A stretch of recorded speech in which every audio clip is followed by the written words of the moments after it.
Semester section आमच्या practical चालू आहेत. घरनं जाताना कॉन्फिडन्स लेव्हल एवढा हाय असतो ना, की काय सांगूच नका.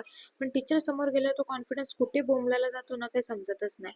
घरी येताना एवढा ऊन लागतोय ना, की लिटरली चटके बसतायत. थोड्या दिवसात हा गोरा चेहरा आहे ना, तो काळा झालेला दिसणार आहे.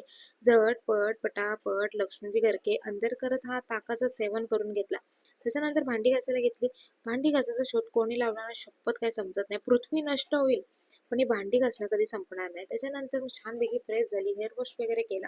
त्याच्यानंतर समजलं की आज अख्खा दिवस घरात पाणी नव्हतं.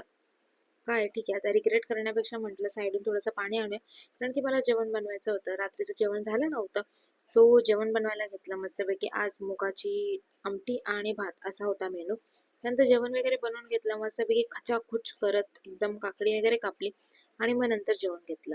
तुम्हाला आज मी एक ट्रिक सांगते. ज्यांची केस कर्ली आहेत आणि त्यांना एकदम छानपैकी मेंटेन करायचे असतात, त्यांनी ना सिरम घ्यायचा थोडासा, त्याच्यानंतर लावायचा एकदम वॉश वगैरे सुकल्यानंतर केस, आणि नंतर ना 2-3 तास अशी वर बांधून ठेवायची, मस्त कर्ल्स येतात.